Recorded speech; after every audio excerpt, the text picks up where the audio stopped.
so empty. The only thing I can see is my own silhouette. I'm getting stronger, step by step. The clock is ticking, but there's no time for regrets. I've been Selamat flying. malam semua. Boleh kita introduce ourselves dulu?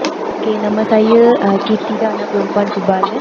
Matric number 279273. Course saya BCIM.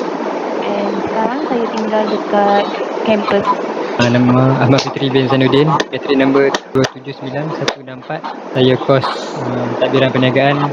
Nama saya Bin Bintang, matrix number 279-301. Saya ambil course logistik, sekarang saya rasa 2. Nama saya Lawani, matric number 279-031 dan saya ambil course logistik dan transportation. Nama saya Chang Yishen, matric number 279-305. Kos saya adalah Operation Management. Nama saya Teling Wen, matric number saya 279-263. Kos saya era BBA. Nama saya Namin Rao, era 279-112. Kos saya era High International Business. Nama saya Tan Sen Lian dan nama matrik saya ialah 279-311 dan kos saya ialah Operations Management. Nama saya Lee Muhammad Saif Azri bin Syamsuddin, nombor matrik 278975, kos Human Resource Management dan sekarang tinggal dekat kampus. Nama saya Nafazila binti Pulau, nombor matrik 279139, kos Linguistik dan Teknologi Maklumat.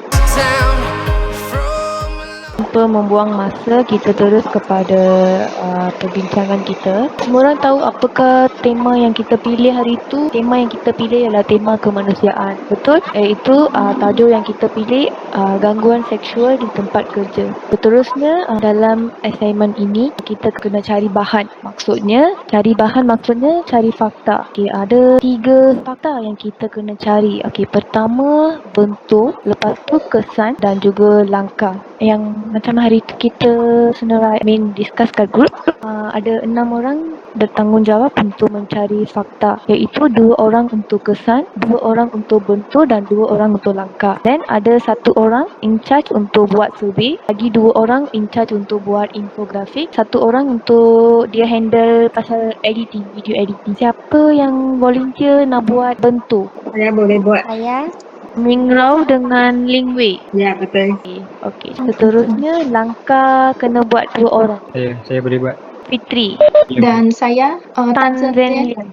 Okey. Lagi 2 kesan. Saya boleh buat kesan. Boleh. Dan lagi 1 orang? Saya Siapa? Okey, boleh. Lepas tu siapa nak in charge nak buat survey? Saya akan buat survey, saya boleh buat. Okey, Chang Yu Wan. Ya, Chang Yuswan. Chang boleh buat. Okey, lagi 2 orang untuk infografik. 2 orang. Okey, Lo Wan Ning and then Wong Yi Tang. 1 orang yang pandai edit video. Saya boleh. Okey, Nick. Boleh kita bincang pasal mesti semua orang ada cabaran dan solusi untuk membuat tugasan ini. Kan semua orang ada cabaran. Okey, apakah cabaran yang grup kita alami untuk menyiapkan tugasan ini? Apakah cabaran yang kamu orang alami? Internet. Okey, internet untuk kenapa internet? Untuk apa? Untuk mencari maklumat ke? Dari segi mendapatkan maklumat. Pertama, salah internet. Ya, itu betul sebab kadang-kadang hujan, so okey, cabaran internet cabaran yang besar. Okey, lagi seterusnya ada tak? Untuk saya rasa cabarannya ialah untuk bertemu dengan kawan dan bincang face to face. Itu merupakan satu cabaran bagi saya. Saya rasa itu juga cabaran untuk kamu semua. Betul. Sebab kadang-kala face to face itu lagi better. Boleh cakap banyak, boleh internet, the online. Orang lain ada cabaran tak? Mungkin kita punya suasana pembelajaran kita macam tak kondusif lah. Ada yang duduk kat rumah, ada yang kat UM.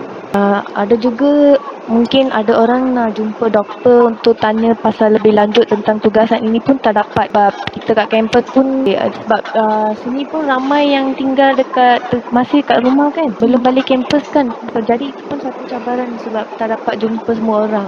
Macam mana nak atasi cabaran itu? Maksudnya solusi. Untuk saya solusi kalau masalah internet kita tak boleh buat apa-apa. Meeting pun kadang-kala ada orang masalah internet kadang-kala. So kita tak boleh buat apa-apa. Kita just bincang dekat grup je. masalah bertemu dengan orang lain, kawan-kawan lain untuk bercakap pasal tugasan. Bagi kepada yang masih dekat kampus, kita boleh jumpa dan bincang boleh? Boleh?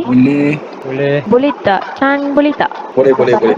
Kepada yang masih dekat rumah, tak perlu risau sebab lepas kita dah bincang face to face, kita akan update dekat group juga. Tak perlu risau, janji semua orang bagi komitmen. Sekarang gangguan seksual ni makin ramai dipandang serius kan? Ada tak setuju? Ada. Setuju. So, I rasa tajuk yang kita pilih ini amat sesuai dengan keadaan sekarang. We are heroes tonight. We will fly above the sky.